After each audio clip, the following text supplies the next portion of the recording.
Welcome back to the Burgess Bird Book for Children. Today we will meet a bird with a secret hiding place, one so perfectly chosen that Peter Rabbit is standing right on top of it and still can't find it. First, let's look at our vocabulary.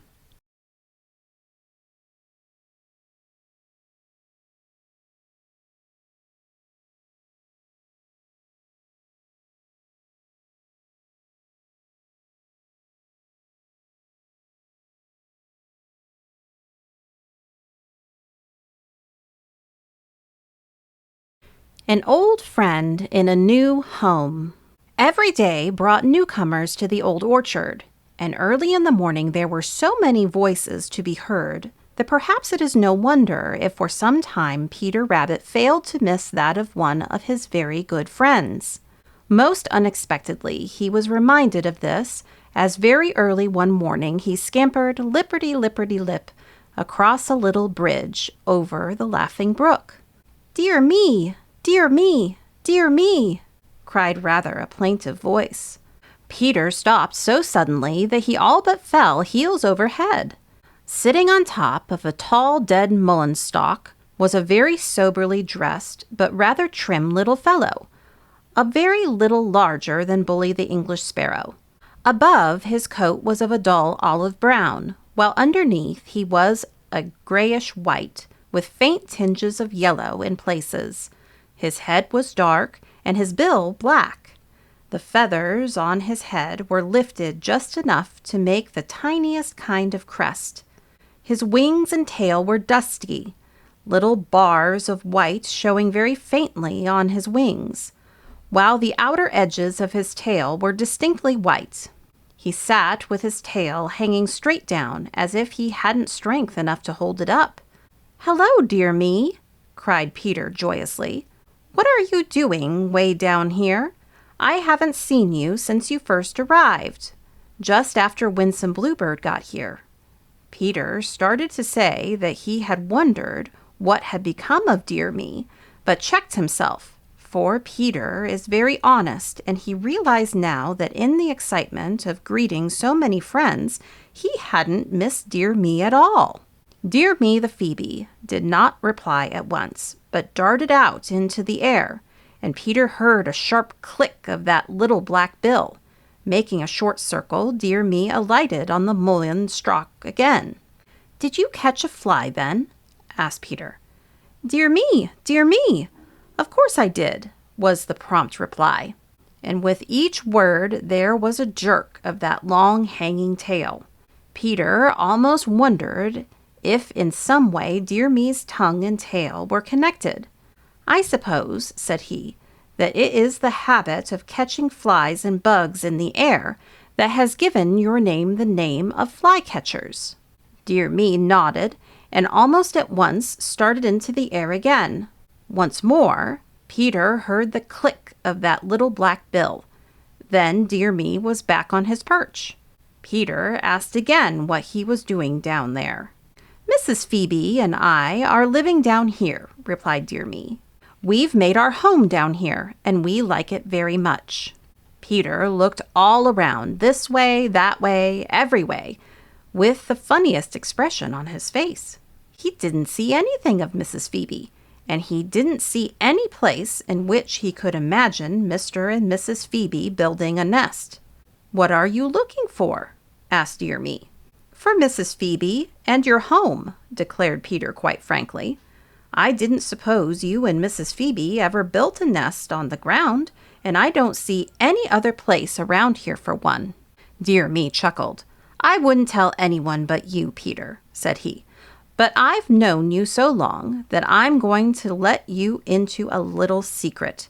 Mrs. Phoebe and our home are under the very bridge you are sitting on."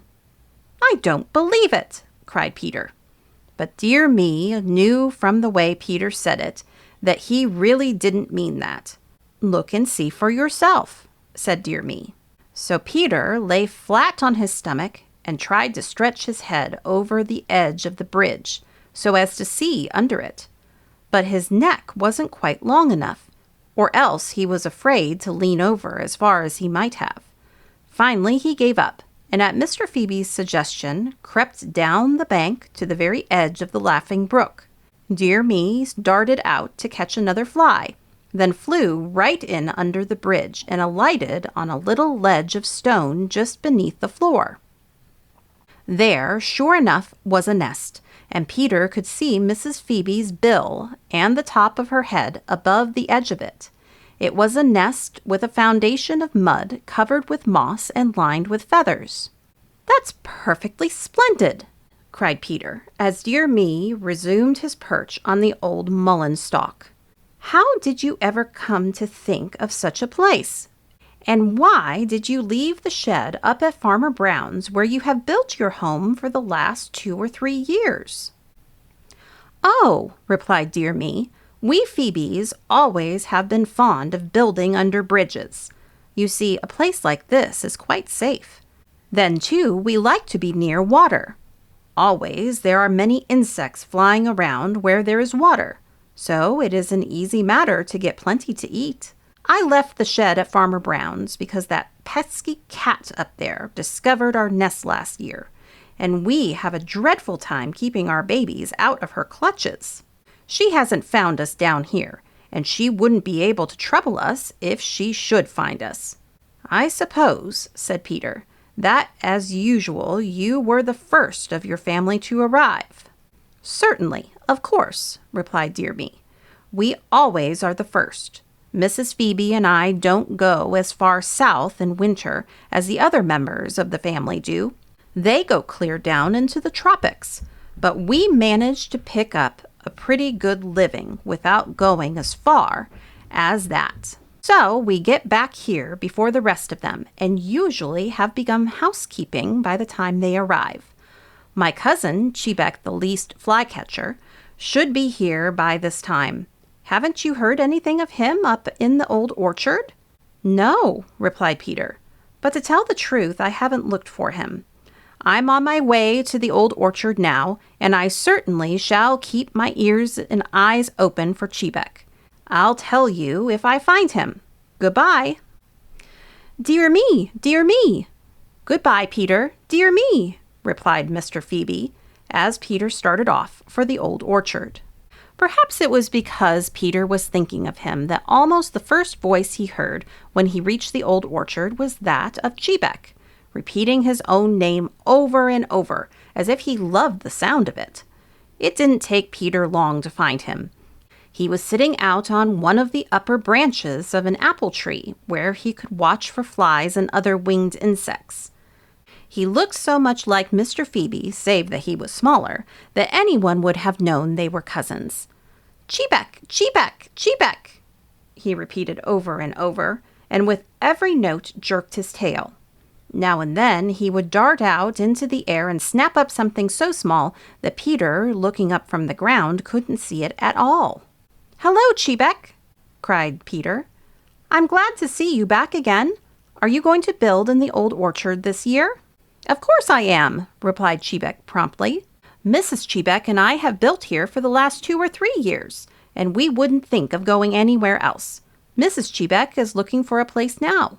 I suppose I ought to be helping her, but I learned a long time ago, Peter Rabbit, that in matters of this kind it is just as well not to have any opinion at all.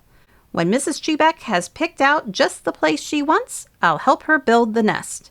It certainly is good to be back here in the old orchard and planning a home once more. We've made a terribly long journey, and I, for one, am glad it's over. I just saw your cousins, Mr. and Mrs. Phoebe, and they already have a nest and eggs," said Peter. "The Phoebes are a funny lot," replied Chebec. "They are the only members of the family that can stand cold weather. What pleasure they get out of it I don't understand. They are strange anyway, for they never build their nests in trees as the rest of us do." "Are you the smallest in the family?" asked Peter, for it had suddenly struck him that Chebec was a very little fellow indeed. Chebec nodded. "I'm the smallest," said he. "That's why they call me Least Flycatcher. I may be least in size, but I can tell you one thing, Peter Rabbit, and that is that I can catch just as many bugs and flies as any of them." Suiting action to the word, He darted out into the air. His little bill snapped, and with a quick turn, he was back on his former perch, jerking his tail and uttering his sharp little cry of Chebec, Chebec, Chebec, until Peter began to wonder which he was the most fond of, catching flies or the sound of his own voice. Presently, they both heard Mrs. Chebec calling from somewhere in the middle of the old orchard.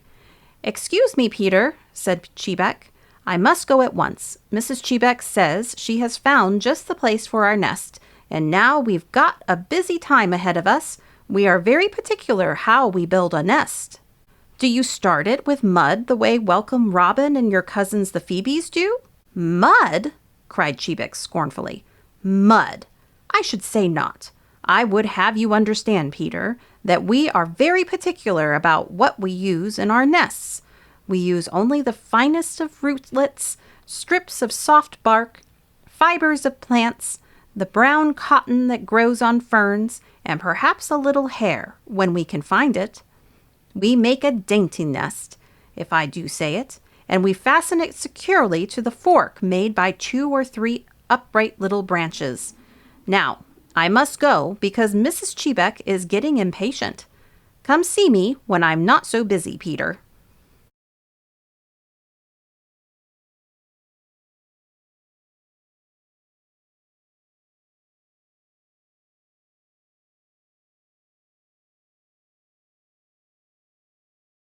Knowledge becomes a child's own when they do the work themselves.